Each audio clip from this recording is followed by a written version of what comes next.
¿Recuerdan cuando la economía global florecía? Los precios de todo se doblaban. Acero, gas, propiedades. El petróleo estaba a $147 el barril. Había más de 1000 fortunas que superaban los 1000 millones de dólares y seguían subiendo. La economía mundial estaba llena de burbujas, pero había una burbuja mayor que todas las demás: el arte contemporáneo. Por 77 millones de dólares. Gracias. Esta pintura china costó nada menos que 6 millones de dólares. Un reluciente corazón colgante alcanzó los 23 millones y medio. Y un Andy Warhol se vendió por 72 millones de dólares. En aquellos días, las pinturas con mariposas de Damien Hirst alcanzaban precios de hasta 9 millones de dólares. Y cientos de coleccionistas las compraron. Tengo que decir que lo he pasado como nunca. Lo que estamos viviendo es una edad dorada muy similar a la del cambio del siglo pasado. Creo que veremos pagar 1000 millones de dólares por una obra de arte en esta época. Incluso cuando la economía mundial empezó a colapsarse, el mercado del arte contemporáneo seguía en alza.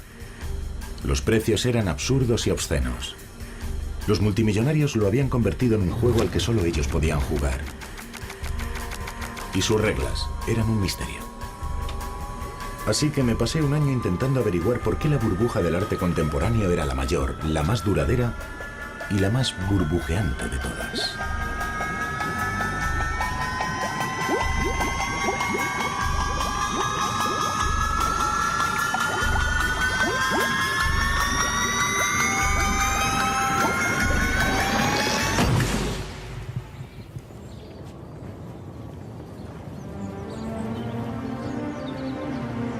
Me llamo Ben Lewis y este es mi coche eléctrico.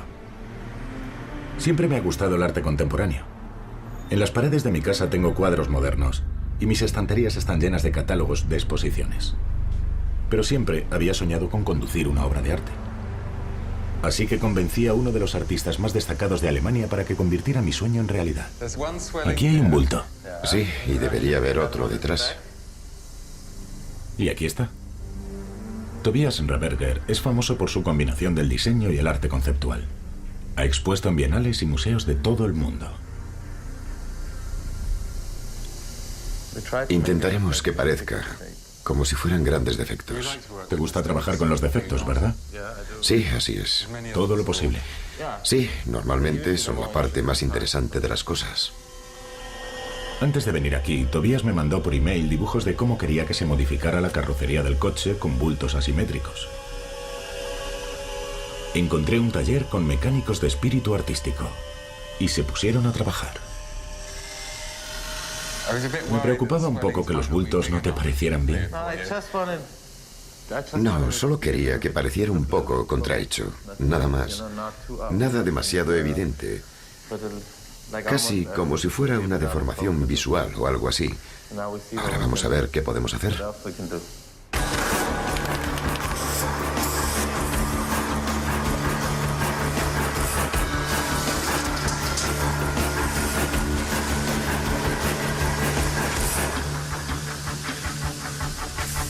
Para mí, esto era un ejemplo de buen arte.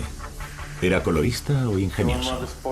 ¿Lo quieres deportivo o la versión más elegante? Deportivo, yo soy muy deportivo. Vale. Te enseñaba a ver el mundo de una nueva forma. Todos estos productos industriales que nos rodean son un poco aburridos y tristes en cierto sentido, ¿no? Por eso la gente se pinta sus radiocassettes para convertirlos en objetos individualizados. Escribo sobre arte contemporáneo para periódicos británicos. Mis críticas suelen ser entusiastas. Pero no me gustaba lo que estaba pasando en el mercado del arte contemporáneo y también escribí sobre eso. Gran parte del nuevo arte se producía en masa, era repetitivo y comercial. Los coleccionistas lo compraban como inversión y lo amontonaban en almacenes. Sobre lo único que se escribía en los periódicos era sobre el nuevo precio récord. Y los privilegios especiales que nuestra sociedad otorga al arte y a los artistas estaban siendo explotados por algunos de los hombres más ricos del mundo para hacer aún más dinero. Los mejores artistas estaban de acuerdo conmigo. Está genial. Me gusta. Cuando ves lo que está pasando, cuando ves esas subastas de Damien Hirst o Warhol, ¿qué piensas? ¿Eso es bueno o malo para el arte? Creo que el peligro es más la forma en que la gente especula con el arte. Es darle un mal uso, de alguna forma. No está hecho para eso.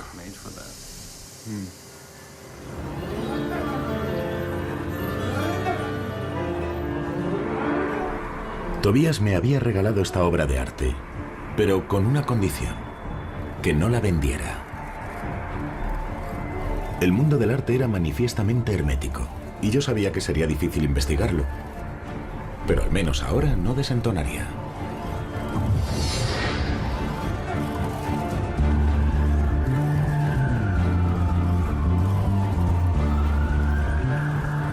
Empecé a investigar el mercado del arte contemporáneo aquí. Sotheby's está celebrando la mayor subasta de arte contemporáneo de su historia. Todavía faltan 6 meses para el derrumbamiento financiero, pero las noticias económicas ya son malas. El mercado inmobiliario estadounidense se ha colapsado y los bancos han eliminado activos por miles de millones de dólares en deudas. Pero en esta sala es como si no hubiera pasado nada de todo eso. 6 millones y medio, 7 millones, 7 millones y medio, 8 millones, 8 millones y medio, 9 millones, 9 millones y medio, 10 millones, 10 millones y medio. En esta sala hay sentados cientos de coleccionistas, galeristas, marchantes y asesores artísticos.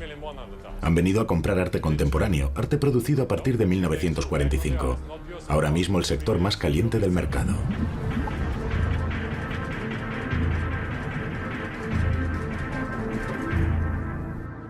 La definición de arte contemporáneo es muy amplia. Incluye a algunos de los grandes nombres del arte de los últimos 50 años. Artistas que ya han muerto y tienen una fama establecida, como Rothko o Warhol. Y artistas que siguen vivos y produciendo obra, como Damien Hirst y Jeff Koons. Pero vivos o muertos, los precios de las obras de todos ellos se han multiplicado muchas veces.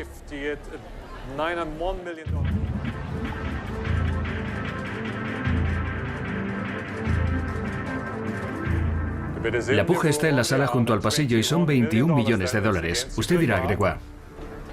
Sí, 21 millones de dólares por una pintura de un solo color. 23 con las comisiones. Es mucho, aunque el color sea dorado. Bueno, el azul es un poco más barato. 15 millones y medio. Y el rosa, un chollo. Vendido por 4.200.000 dólares.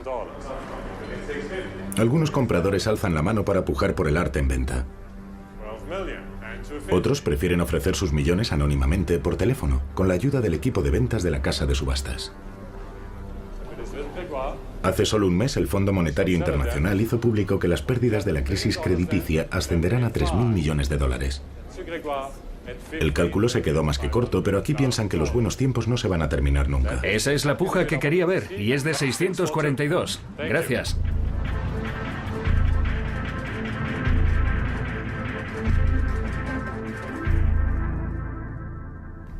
El arte contemporáneo es el estilo de vida elegido por nuestra generación.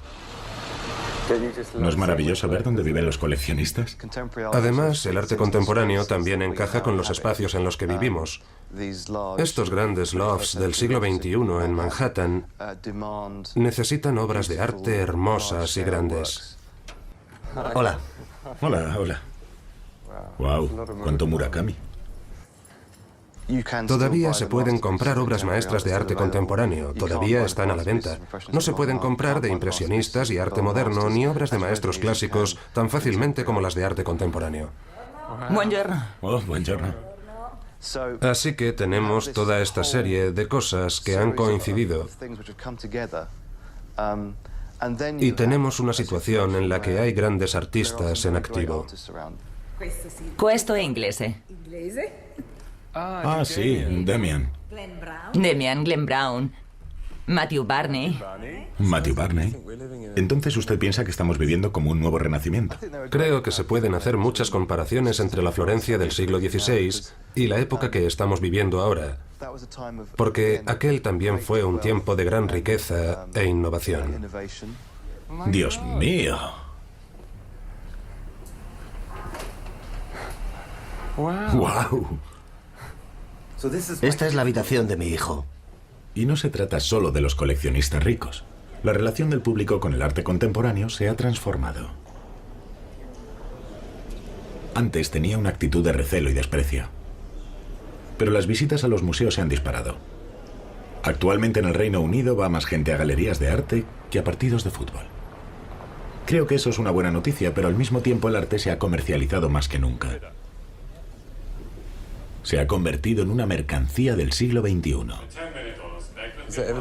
¿Ha habido algún momento en que haya pensado, Dios mío, los precios están descontrolados? ¿Sabe a qué me refiero? No es a mí a quien debería preguntar, porque yo vivo el arte muy apasionadamente, así que siempre he creído que este arte que se ha hecho a partir de la Segunda Guerra Mundial no tiene nada que envidiar al de ninguna época de la historia del arte. Y muchas de las grandes ventas que se han hecho recientemente han sido de maestros de esta época, y eso es algo que no debemos olvidar. Estaba de acuerdo con Francis Outret hasta cierto punto, pero no me parecía que sus argumentos explicaran la escalada de precios, ni tampoco me parecía que los artistas más caros fueran necesariamente los mejores. Puja final, 77 millones de dólares. ¿Nadie más? ¿De acuerdo? Gracias, Patty. Gracias, Oli. 77 millones de dólares.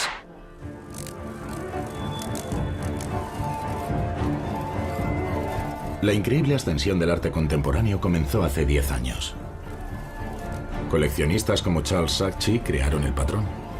En los años 90, Saatchi compró a jóvenes artistas británicos como Damien Hirst y Tracey Emin. Los expuso en su galería y en museos y vendió parte de la obra como negocio. Con el amanecer del nuevo siglo, docenas de nuevos ricos coleccionistas siguieron su ejemplo. Y en 2003 ya había una tercera generación de nuevos multimillonarios de fondos de riesgo en activo. Pagaban millones por Warhols, Hearst y por la serie de vaqueros de Richard Prince, anuncios de Marlboro simplemente refotografiados y enmarcados por el artista. Creo que la gente tiende a buscar lo más nuevo, lo mejor, lo más moderno, ¿sabe?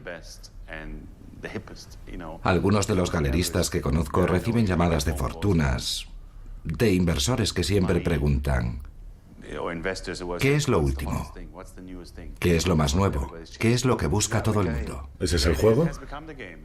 Así es ahora el juego, y eso no está mal, porque, bueno, el arte se ha convertido en una mercancía como otras muchas cosas. La única diferencia es que puedes tener contigo esa mercancía, puedes utilizarla, puedes usarla para socializar, te da cierto estatus, cierto tipo de posición. Hace 2 años, los magnates rusos y los jeques del petróleo se unieron a la fiesta y los precios enloquecieron aún más. Un oligarca georgiano con una fortuna de 6.000 millones de dólares pagó 50 millones por este Picasso. El magnate ruso Roman Abramovich, propietario del Chelsea Football Club, entonces poseedor de una fortuna de 12.000 millones de dólares, compró este Francis Bacon por 86 millones. Y entonces la familia real de Qatar, con una fortuna billonaria, compró un Damien Hirst por 20 millones y un Rothko por 73. Para mí este es un momento histórico. Cuando pienso en los grandes industriales americanos, los Carnegie, los Mellon, los Frick, lo que hacían a principios del siglo XX, es lo mismo que están haciendo ahora los oligarcas y multimillonarios internacionales. ¿Y cree que esto puede seguir subiendo? Lo creo, sí. ¿De verdad? Claro. Creo que hay más gente a nivel internacional que tiene la capacidad, los medios y el interés necesario para querer coleccionar esos trofeos icónicos. Y por eso intentan adelantarse unos a otros y hacen subir los precios más y más porque quieren esos objetos y los quieren ya. En 2008, la economía mundial empezó a contraerse por el impacto de la crisis crediticia. Pero el mercado del arte siguió adelante, y siempre hacia arriba. Había un nuevo paradigma. Se pensaba que el arte contemporáneo era inmune a las fuerzas económicas externas. La gente se siente más segura teniéndolos en las paredes y hay mucho dinero ahí fuera. Muchas de esas personas fueron muy inteligentes y hace unos años vieron venir esta crisis o recesión o como quiera llamarlo, acumularon líquido y ahora están sentados en una montaña de dinero y no saben qué hacer con él.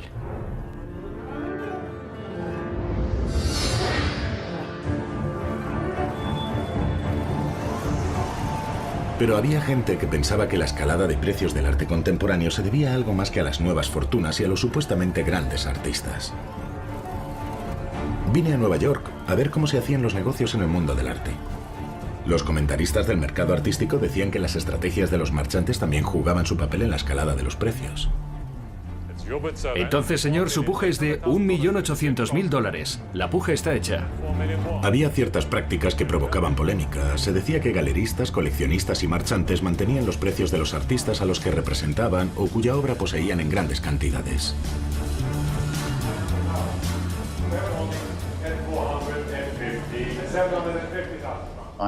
Estaba entrevistando a un importante tratante de arte en su galería y me dijo, ¿me disculpa un momento? Yo dije, claro. Y él fue al teléfono. Lo descolgó y empezó a hablar con uno de sus empleados que estaba en una casa de subastas y se estaba celebrando una subasta en la que se vendía la obra de uno de los artistas que representaba.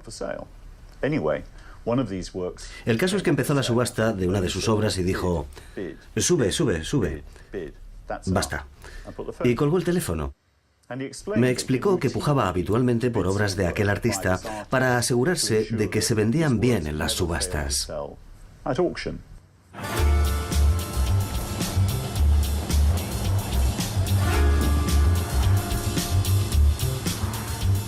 Decidí ir a hablar con los coleccionistas millonarios sobre estas prácticas. Este es el apartamento de José Mugrabi. Es el mayor marchante de obras de Andy Warhol. Tiene 800 obras suyas. Él y sus hijos han construido la fama y el valor de Warhol de dos formas diferentes. Por un lado, han prestado obras a docenas de exposiciones en todo el mundo. Pero por otro, se les acusa de haber sostenido e incluso de haber hecho subir los precios de Warhol en las subastas. José Mugrabi accedió a hablar conmigo de esto. ¿Cómo se establece un nivel de precios para un artista como Warhol? Es muy sencillo. Si tienes una obra y piensas que su precio es de X y entonces alguien paga 110, el precio pasa a ser de 110. Este artículo dice que usted decidió hacer subir los precios de los Jackies. Empecemos a comprar Jackies a 30, $40.000 y seguimos comprando Jackies por 100 y seguimos comprando Jackies por 300 y luego por 500 y por 1 millón y compramos un Jackie por 2 millones. Como le decía, es muy sencillo. El precio de mercado en aquel momento era de 2 millones, así que pagamos 2 millones. Se dice que usted protege los precios de los Warhols. ¿Eso significa algo? ¿Qué quiere decir proteger? Le he dicho desde el principio que este es mi artista favorito. Este es mi artista. Esto es algo que amo. Es mi pasión. ¿Qué quiere decir que si protejo los precios? No protejo a nadie. Me protejo a mí mismo porque amo a este artista. El mercado del arte era más complicado de lo que pensaba. José Mugrabi parecía aceptar que hacía subir los precios, pero me había dicho que solo lo hacía por amor al arte.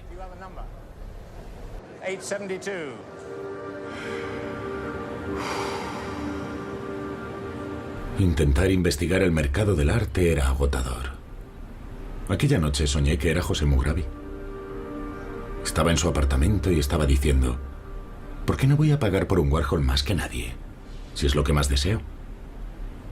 Entonces me habló Marilyn y me dijo, a veces un hombre puede tener demasiado de algo bueno.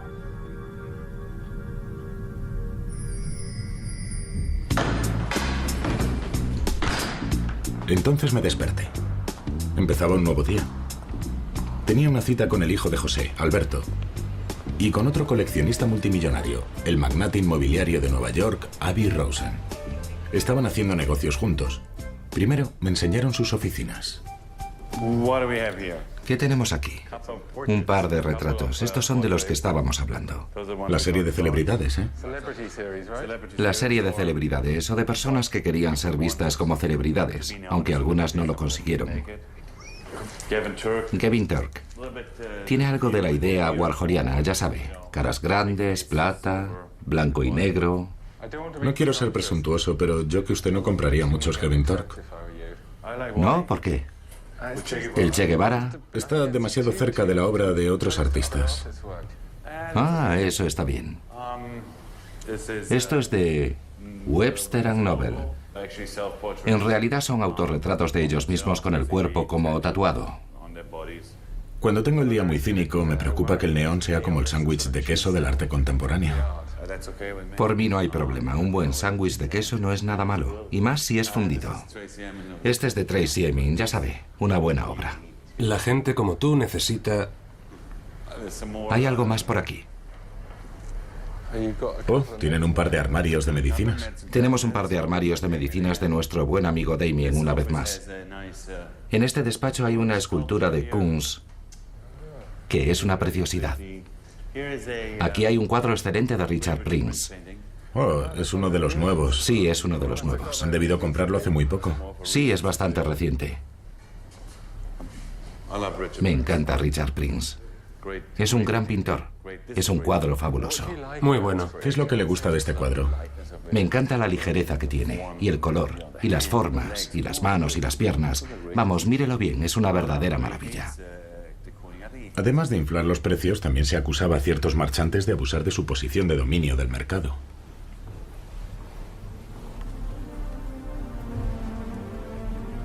En muchos mercados hay leyes que impiden poseer tal cantidad de algo que se pueda influir en los precios.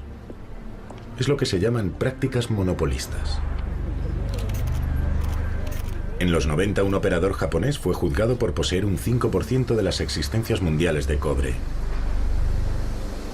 Los Mugrabi poseían un 9% de los Warhols más importantes. Avi Rosen era dueño de un 1% más.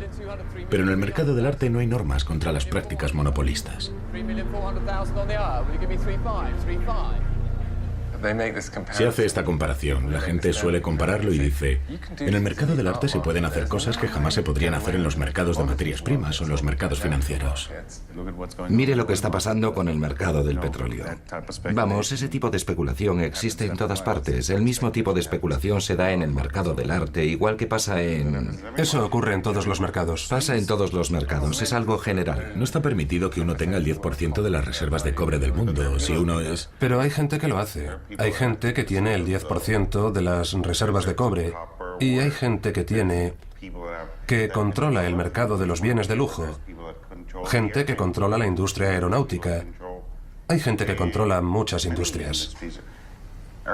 No están controladas exclusivamente por ciertas personas, pero hay momentos en las industrias en que hay gente que tiene un mayor control que en otros.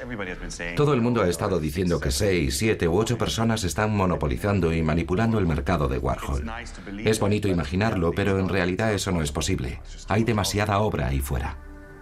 Había aprendido que los coleccionistas de arte tenían la habilidad de admitir y negar las cosas al mismo tiempo. ¿Pero había algo de malo en dominar el mercado del arte? Desde luego no era ilegal. Pero solo el tiempo diría si esto había inflado los precios hasta niveles insostenibles. Pero no es sostener los precios del artista, porque al fin y al cabo sigues teniendo que pagar por estas cosas, ¿entiende? Así que solo puedes vender y hacer las cosas con inteligencia. No vas a comprar un cuadro por 3 veces su precio solo para elevar el precio de mercado. Por otra parte, tienes un mercado, pero tampoco quieres dejar que baje su valor. Las casas de subastas también estaban contribuyendo a la escalada de precios del arte contemporáneo a través de sus prácticas comerciales. El mercado del arte ya había experimentado una ascensión similar. Estos son los lirios de Van Gogh. En 1987 este cuadro se vendió por un precio récord de 53,9 millones de dólares. Pero el comprador no habría podido pujar tan alto si Sotheby's no le hubiera prestado la mitad del precio final. A consecuencia de la controversia que provocó este hecho, la Asamblea del Estado de Nueva York realizó una investigación sobre el mercado del arte. Y ahora voy a conocer al hombre que la dirigió. Tuvo que ver con la subasta del cuadro de Van Gogh, Los Lirios, en la que había un australiano, Alan Bond, que tenía unos 25 millones de dólares y un señor japonés que tenía unos 50 millones, lo que significa que el cuadro se debería haber vendido por unos 26 millones.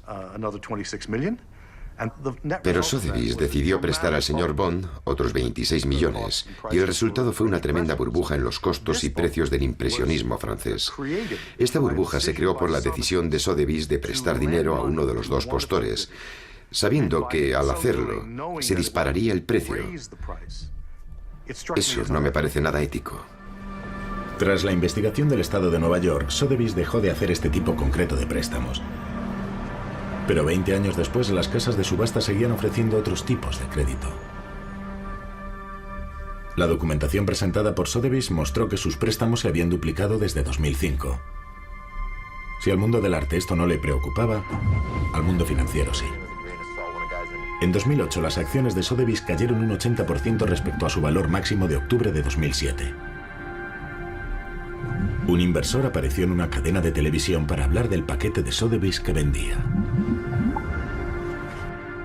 Vendo a la baja las acciones de Sotheby's y... Sotheby's siempre puja, sí. Sí, se puede decir que está a la baja este año, así que a pesar de las palabras optimistas sobre las subastas de la semana pasada y de la próxima, el mercado de valores no se lo cree. Jim Chanos era un multimillonario de los fondos de riesgo famoso por haber predicho el colapso de Enron. Ahora estaba vendiendo a la baja acciones de Sotheby's, lo que significaba apostar cientos de millones al hecho de que el mercado del arte no iba tan bien como se decía. De hecho, creo que el mercado de las subastas es el aspecto más engañoso de todo el mercado del arte. El mercado de las subastas está sujeto a cierta... ¿Manipulación? Bueno, usted lo ha dicho, no yo. Empezamos a vender a la baja Sotheby's realmente a finales del verano de 2007, hace algo más de un año. ¿Por qué? Empecé a tener, partiendo del hecho de que participo en el mercado del arte, empezó a preocuparme que Sotheby's se había apalancado mucho durante los últimos años, mientras los precios no dejaban de subir, cuando debería haber aprovechado para reducir su endeudamiento. Chanos tenía una segunda crítica hacia ellos. Sospechaba de la práctica de garantías de la casa de subastas. Para atraer grandes obras, las casas de subastas prometían pagar al vendedor un precio mínimo garantizado, tanto si la obra se vendía como si no. Las garantías de Sotheby's se habían multiplicado por 7 en solo 2 años, hasta rozar $1 millón en 2007. Chanos pensaba que esto era especulativo y arriesgado. Cuando Sotheby's entró en el negocio de garantizarme cierta cantidad de dinero a mí, el vendedor, automáticamente empezó a juzgar el valor del arte, y eso hizo que dejara de ser estrictamente un agente. De hecho, están apostando a que los precios subirán, y eso resulta peligroso porque te has convertido en parte del sistema. Tanto Sotheby's como Christie's rechazaron mis solicitudes de entrevistas. Sotheby's me escribió diciendo lo siguiente. La clara parcialidad, incluso desprecio, que ha mostrado hacia el arte contemporáneo, que es una parte importante de nuestro negocio, es imposible de ignorar. Mientras que usted está en su absoluto derecho de producir un programa como desee, Sotheby's también tiene el derecho de no contribuir a sus esfuerzos. El problema que tienen las casas de subastas, y Sotheby's en particular, es que han dejado de ser agentes para convertirse en agentes principales. Y ese es el problema clásico de la burbuja, sea inmobiliaria, artística o bursátil, que vemos como intermediarios tradicionales, como bancos o agentes de bolsa, de repente deciden convertirse en fondos de riesgo ellos mismos. Y ya hemos visto los problemas que eso ha creado. En agosto de 2008 supe que el mercado del arte contemporáneo estaba inundado de crédito y lleno de gente que pensaba que los precios podían seguir subiendo eternamente. Era como el mercado inmobiliario británico. Los economistas tienen un nombre para ese tipo de escenario: burbuja. Una característica de la burbuja es que, en las primeras fases, desarrolla por sí sola un impulso propio.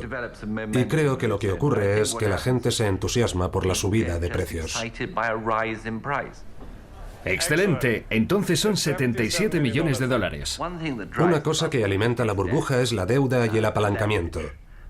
Cuanto más crédito puede pedir la gente, más puede aplazar los pagos, más dinero del que pueden permitirse pagar y más suben los precios. Y cuando suben los precios se produce un momento de euforia y todo el mundo quiere subirse al carro. Tampoco hay escasez de estos bienes en el mercado, y esa es otra característica muy útil de la burbuja. No podría haber una burbuja de Tizianos, porque los Tizianos cambian de manos una vez en una generación. Mientras que si tienes un artista como Warhol, con una obra de decenas de miles de serigrafías, por supuesto, salen al mercado a docenas. La mayoría de las ventas de arte contemporáneo las realizaban los marchantes a través de sus galerías o en privado, más que en público en las subastas.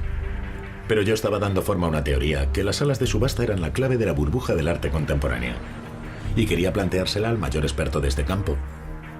Tenía una reunión más en Nueva York con el hombre que escribía el boletín más atentamente leído del mundo del arte, el Baer Faxt.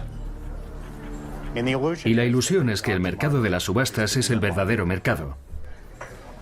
Y es una ilusión, porque es fácil manipularlo. Acabas de decir que el mercado de las subastas se puede manipular fácilmente. Así que utilizas el mercado de las subastas para manipular los precios y a continuación utilizas esos precios establecidos en las subastas para subir los precios de todo el material que vendes en privado. Claro. Ese es el juego, ¿verdad? Claro. Pareces pensar que la gente que toma parte en este juego no sabe lo que está pasando. Saben lo que está pasando. Pero tú no preferirías, ¿no te sentirías más tranquilo al comprar un Warhol sabiendo que Larry Gagosian, Avi Rosen o Alberto Mugravi están, digamos que, protegiendo su precio? ¿Tú crees que hay un pequeño grupo de marchantes y coleccionistas de Nueva York que colaboran entre sí con los precios? Pujando, no pujando. ¿Qué palabra he utilizado antes? Claro. Por supuesto. Vamos, ¿a quién se intenta proteger aquí? ¿A 20 multimillonarios que tienen sus Damien Hirst? No te preocupes por ellos. Ellos no necesitan protección. Puede que los multimillonarios no necesiten protección, pero la gente normal, como ustedes y como yo, la necesitamos. Estamos financiando el mercado del arte de diferentes formas. Hay una larga tradición de ricos coleccionistas que donan obras de arte a instituciones públicas o que montan sus propias fundaciones. Se supone que es un acto de pura filantropía. Pero en muchos países los coleccionistas que donan arte a museos, incluso a sus propios museos, tienen grandes ventajas fiscales. Cuanto más cara sea la obra donada, más se ahorran en impuestos. Y esos impuestos acabamos pagándolos ustedes y yo.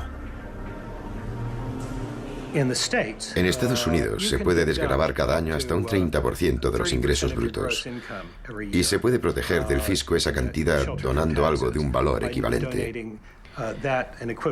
Así que, digamos que has ganado 100 millones y ese año donas arte por valor de 30 millones a tu fundación privada. Puedes reducir tu base imponible a 70 millones y si tu tipo fiscal es del 40%, te has ahorrado una cantidad muy sustancial de dinero, te has ahorrado 12 millones de dólares en efectivo, que de lo contrario tendrías que pagarle al Estado. El patrocinio de eventos artísticos por bancos y corporaciones era algo habitual. Siempre se había considerado una mezcla de obra benéfica, relaciones públicas y negocio.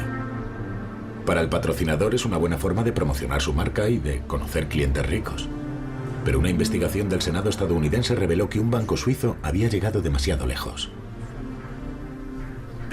Miles y miles de millones de dólares de activos estadounidenses se desvían a estos paraísos fiscales opacos con la ayuda de bancos, trusts, contables, abogados y otros. En eventos artísticos patrocinados en Estados Unidos, la Feria de Arte de Miami, entre ellos, los banqueros de UBS, habían estado captando en secreto a clientes ricos que deseaban evitar al fisco americano.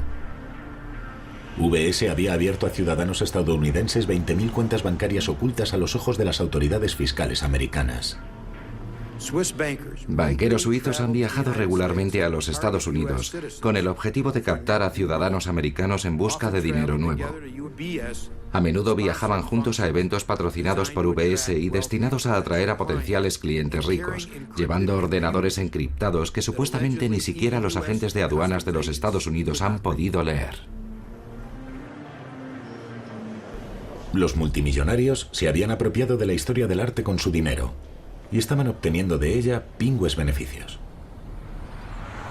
Alguien me ha dicho hace poco, bueno, al fin y al cabo, ven, no son más ricos engañándose unos a otros, no es para tanto.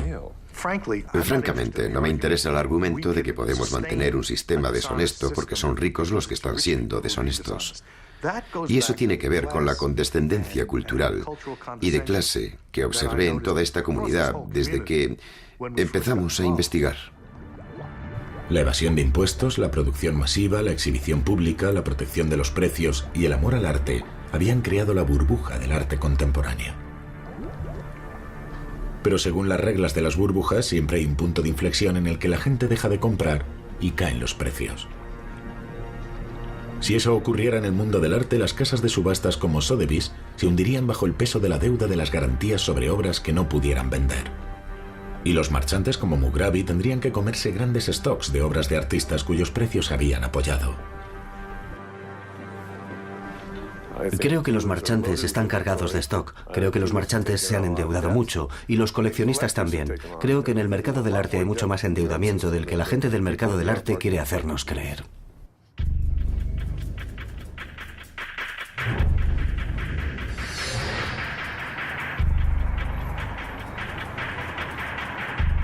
Había un artista en especial que estaba en el centro del boom del arte contemporáneo. Damien Hirst. Se había hecho un nombre a principios de los 90 con el famoso tiburón que compró Charles Saatchi.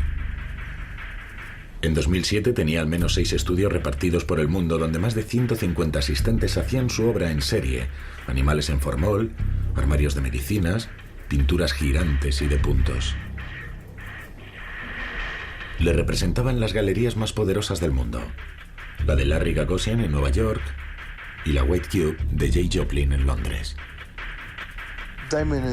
Damien es un artista que ha estado realmente en el centro de este boom del arte contemporáneo. Es su arte el que ha inspirado a mucha gente a acercarse y a contemplar el arte contemporáneo en general. Es excitante y te sacude y hace que te dé vueltas la cabeza. Es emocionante. Te hace cuestionarte cosas, te hace cuestionarte la forma en que miras las cosas, te hace pensar en la muerte todo el tiempo, pero de una forma muy excitante, nueva e irreverente. En 2008, según ciertos informes, la fortuna de Hirst ascendía a más de $1.000 millones y se decía que en todas sus exposiciones se vendía todo. Pero más allá del mito, Hirst no había tenido tanto éxito como artista como parecía. En junio de 2007 expuso una nueva obra de arte, la más cara de la historia, con un precio de $100 millones. Durante todo el verano la galería estuvo buscando compradores. ¿Por qué no se gastó 50 millones de libras en el cráneo de Damien Hirst? Lo intentó. Intenté comprar el cráneo. ¿Intentó comprar el cráneo? Desde luego. Y es una obra que me encantaría haber comprado, o que todavía me encantaría comprar, porque es una pieza muy importante, en mi opinión. Y... ¿Estaba dispuesto a pagar el precio que pedían? No. De lo contrario, habría acabado consiguiéndolo. Pero yo tenía un número en la cabeza por el que lo habría comprado. Y hablamos con él seriamente de ello, pero... ¿35? ¿35 qué? Millones. ¿De qué? ¿De libras? No, eso es demasiado. Digamos que estábamos pensando en algo menos que eso. Le llamaron por el cráneo, ¿verdad? Bueno, me llaman por muchas de estas cosas. Más allá de eso no hay comentarios. En agosto de 2007, la galería de Hirst y su director comercial, Frank Dunphy, declararon a la prensa que habían vendido el cráneo por el precio solicitado a un consorcio de inversores. Pero un año después, Dunphy reveló que él, el propietario de White Cube, J. Joplin y el propio Damien Hirst poseían más de un 50% de esta obra de arte. Los tres rehusaron participar en este documental. Mire, el mercado del arte es tan transparente unas veces como poco transparente otras. Vamos, si eres un artista y estás pidiendo un precio por una obra y no tienes compradores, creas algún tipo de historia. En los mercados financieros es ilegal ocultar el fracaso de un lanzamiento de acciones o disfrazarlo con ventas a compañías tapadera. En los 80 se procesó a empleados del banco británico NatWest por eso mismo en el escándalo Blue Arrow. Pero Damien Hirst y sus socios afirmaban haber vendido el cráneo, a pesar de que la mayor parte la habían comprado ellos. La primera grieta del mercado, desde mi punto de vista, fue el célebre cráneo de diamantes de Damien Hirst. Una pieza estrella que salió a la venta a un precio astronómico, 50 millones de libras, creo, y que al cabo de un tiempo desapareció discretamente del mercado. Oficialmente vendido, pero vendido a un grupo de inversores que incluía al artista. Todo esto a cualquier observador de los mercados bursátiles le habría parecido una emisión fallida en la que los títulos tienen que volver al vendedor de una forma u otra. El hecho de que el cráneo no se hubiera vendido en su totalidad a terceros daba a entender que esta vez los marchantes habían ido demasiado lejos con el precio. Y había otras pruebas. En el transcurso de la producción de este documental, conseguí un documento interno extraordinario de una fuente en White Cube. Era una lista de todas las obras de arte de Hearst que tenía en venta la galería. Y había cientos. Aquello me pareció que era dinamita y decidí filtrarlo a la prensa. Esto es increíble. Páginas y páginas de obras con precios. ¿Habías visto algo como esto en tu vida? No. Vamos, no te voy a preguntar cómo lo has conseguido, pero me sorprende mucho que tengas esto. Porque esto es información que no se revela nunca a nadie. Páginas y páginas de pinturas de mariposas. ¿Tú crees que se puede vender todo eso? Bueno, lo que se dice es que hay una lista de espera para artistas como Damien Hirst.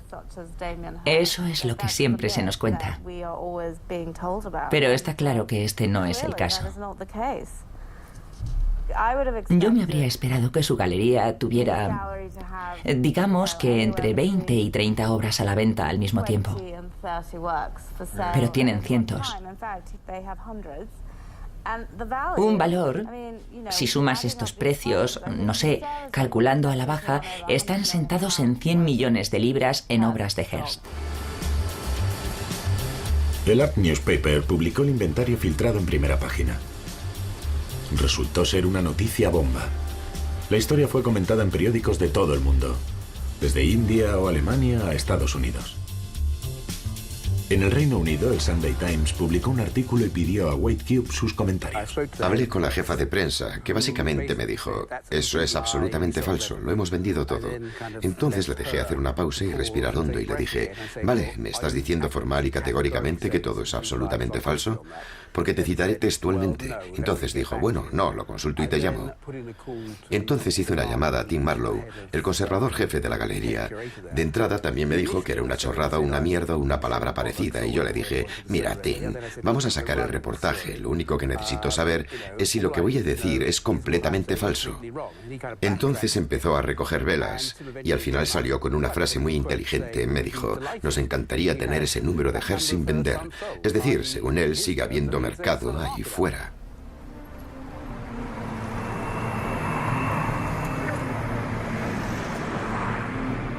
Las noticias económicas eran cada vez más apocalípticas. El primer ministro británico dijo que nos enfrentábamos a la peor recesión en 60 años. Pero Damien Hirst anunció la acción comercial más atrevida de su carrera. Iba a puentear a las galerías que le representaban y a organizar una gran subasta en Nueva York. Algo que ningún artista había osado hacer nunca.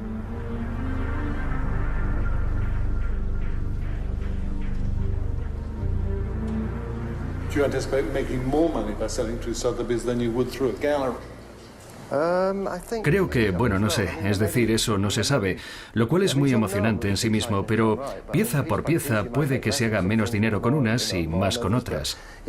Este es un mercado muy vital, y algo que creo que va a ocurrir es que la gente vendrá a comprar cosas que no compraría en las galerías. Hearst estaba poniendo a prueba la esencia del mercado del arte contemporáneo. Normalmente los artistas mostraban sus nuevas obras en las galerías que los representaban, y entonces esas galerías sostenían los precios de los artistas en las subastas. Pero lo que aquella subasta daba a entender era que Hearst no necesitaba que las galerías mantuviesen su mercado, y que la burbuja del arte contemporáneo estaba basada en la demanda, no en la manipulación. Creo que va a ser fascinante por una serie de razones. Creo que Damien es un empresario absolutamente brillante. Ahora, si se está pasando de listo o no, eso es lo que vamos a ver. Desde luego, los galeristas y los marchantes deben estar echando humo. Obviamente está marginando a los marchantes a favor de las casas de subastas. Y por supuesto sabemos que Jay Joplin ha estado sosteniendo los precios de Damien Hirst en las subastas el año pasado. ¿O no es así? Claro que sí. Igual que Larry. Quiero decir, todos lo han estado haciendo. La gran pregunta es si Jay Joplin y Larry Gagosian pujarán por las obras de Damien Hirst en la subasta de Sotheby's. No creo que vayamos a ver mucho de eso, pero podría equivocarme. Me he llevado muchas sorpresas. Sabe, tienes pesadillas en las que sueñas que llegas allí y están diciendo lote 9 y no se levanta ninguna mano. Y de alguna forma los marchantes y las galerías han convencido a todo el mundo para que no compre. Pero bueno, es un momento oscuro y paranoide. Estoy seguro de que irá bien. Según se acercaba la subasta, cada vez estaba más convencido de que la burbuja estallaría la noche de la subasta, en parte por la crisis económica global y en parte porque los marchantes de Hearst no sostendrían su mercado. Pero muchos comentaristas que conocí en aquellos meses predecían un resultado diferente. La insinuación de que el mercado está lleno de Hearst sin vender ha asustado a algunos, pero el primer problema lo tienen los marchantes que guardan grandes stocks de Damien Hirst. Jay Joplin, Larry Gagosian están entre la espada y la pared. Tienen que hacerse la pregunta: ¿apoyamos esta subasta? ¿Permitimos que los precios de Hearst se hundan ante nuestros ojos y vemos cómo cae el valor de nuestro stock? ¿O nos apuntamos, intentamos comprar algo y al menos sostenemos los precios? Creo que solo hay una respuesta a esa pregunta. Sabe, Sotheby's ha trabajado realmente duro y se han asegurado de que por número de lotes, de que al final el porcentaje de lotes vendidos quedara bien. Han sido capaces de contactar con todos sus amigos del mundo del arte, que tienen muchísimos, y han reclamado favores abiertamente porque es muy importante que esto vaya bien. Nadie que esté conectado con el mundo del arte moderno y contemporáneo quiere que se hunda el mercado, y este es un momento que podría ser el punto de inflexión.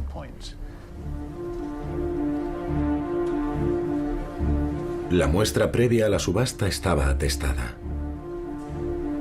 Hasta el mismo arte parecía decir que el mercado del arte contemporáneo se había convertido en una burbuja. La subasta contenía muchas versiones nuevas de las obras más conocidas de Hearst, como sus pinturas girantes y de mariposas.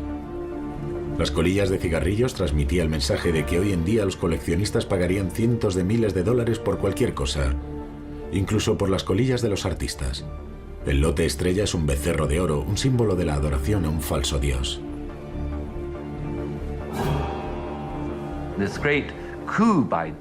Este gran golpe de Damien Hirst, hacer de la venta del becerro de oro una especie de comentario satírico a la adulación de la riqueza y todo eso, poner eso a la venta y que además se venda el mismo día que quiebra Lehman Brothers y que el sistema financiero cae en el paroxismo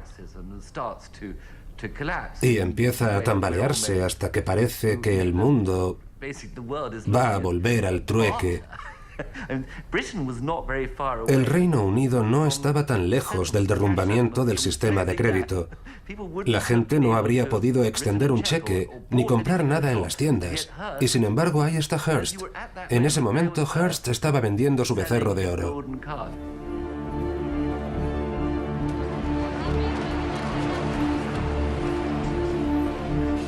El día de la subasta había dos historias importantes en uno de los diarios de Londres.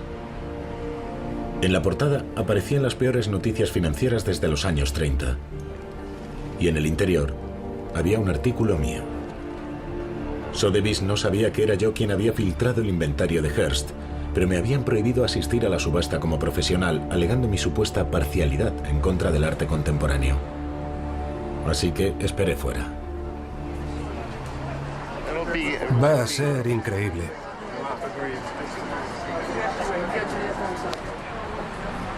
Solo me permitieron entrar sin cámara y quedarme en una sala al fondo de la planta baja. Yo estaba seguro de que la subasta sería un fracaso, debido a la terrible crisis financiera que estábamos viviendo. Pero me equivoqué. Se vendieron todos los lotes, muchos de ellos por mucho más de su precio de salida. La subasta hizo una caja de 200 millones de dólares. 2.300.000. Seguimos con Claudia. Y vendido por 2,3 millones. Bruno tiene al teléfono 3,3 millones. Así que van 3,3 millones. Aquí a la izquierda hay 3.300.000. Gracias, Bruno. 3.300.000. Es para ti, Chen. Estás avisado, Alex. Última oportunidad por 9.200.000. Vendido. Muchas gracias. 8.500.000.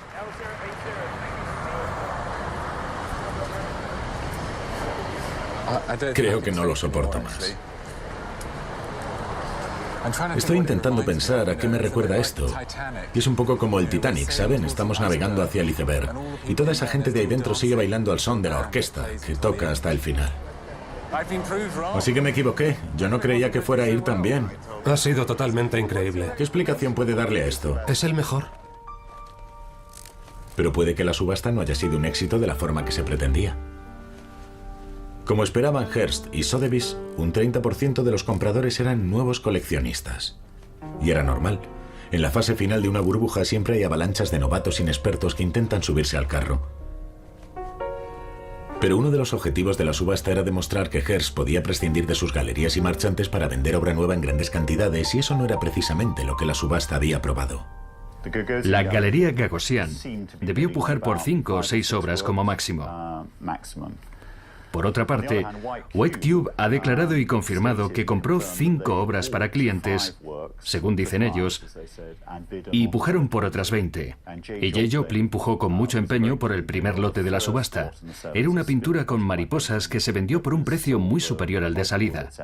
Y él fue el comprador, así que fue quien hizo arrancar la subasta. Con las 2 obras en formol más caras, hubo intervenciones de Gagosian y White Cube cuando la puja empezó a perder fuerza. Con el tiburón, creo que fue alrededor de los 3.300.000 libras cuando hubo dudas, y J. Joplin pujó. En el caso del becerro de oro, que se esperaba vender por 12 millones de libras, de nuevo hubo dudas. No recuerdo cuándo exactamente, pero la puja se detuvo un momento y la Galería Gagosian intervino pujando desde la misma sala. Puede que estuvieran pujando para clientes, pero por supuesto hay quien piensa que simplemente estaban sosteniendo el mercado de este importante artista. 8.900.000, 9 millones de libras. En 9 millones de libras para Siena. Damien Hirst ha sido enormemente inteligente, porque no solo se ha llevado el 100% de los beneficios de la venta de estas obras, sino que, además, en ciertos casos, ha conseguido que sus marchantes le paguen un dinero extra para sostener su propio mercado.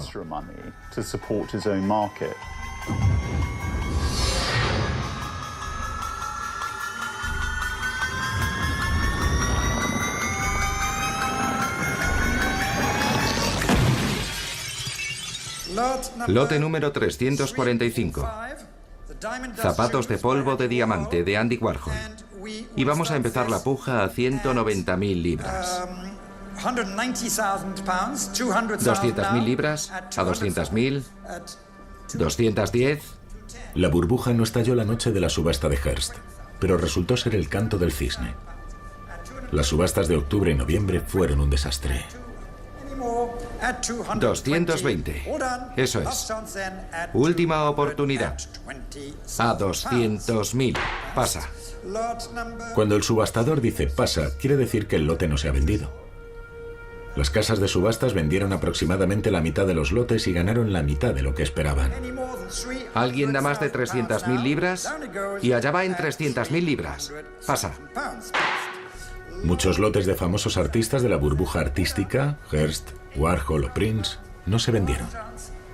A 58.000 libras. Pasa. 3.200.000 libras. Pasa. Pasa. Esta noche representa el fin de una era. No, amigo mío, es el fin de una mala subasta. ¿Usted cree? Ha sido una subasta horrible.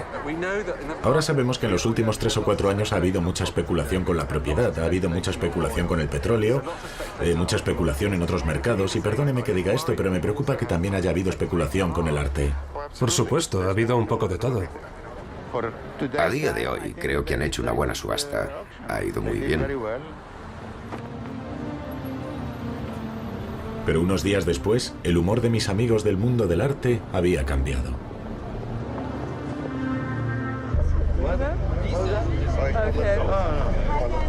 No, hoy no. Los Mugrabi pusieron a la venta al menos 30 obras de arte en las subastas de otoño. Solo la mitad encontraron comprador. Avi Rosen también estaba intentando vender. Avi, ¿puedo hacerte un par de preguntas? No.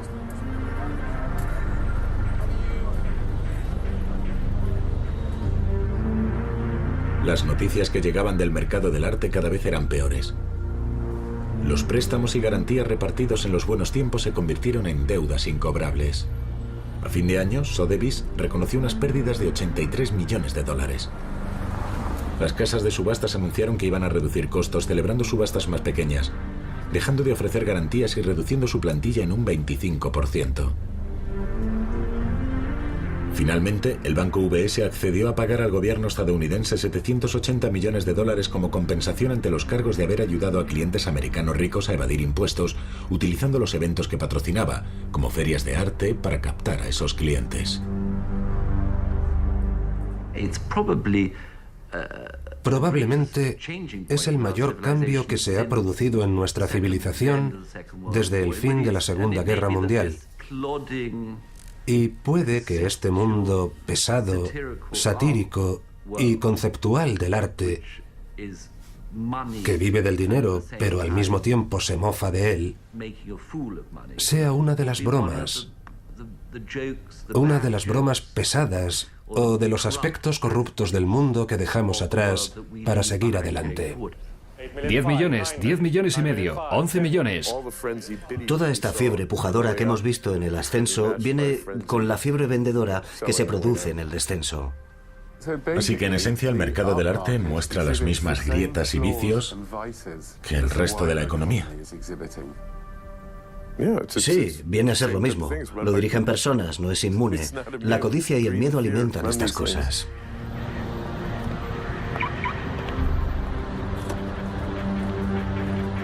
La burbuja del arte contemporáneo fue la última en estallar. Pero cuando lo hizo de verdad. En las subastas de febrero de 2009, el volumen de negocio cayó un 75%. Era un auténtico crash. El mundo del arte sigue pensando que las cosas volverán a su cauce pronto. Pero yo lo dudo. Actualmente se siguen realizando grandes obras de arte. Pueden ver una de ellas por las calles de Londres. Pero la gran burbuja del arte contemporáneo pasará a la historia como el epítome de la vanidad y la locura de nuestro tiempo.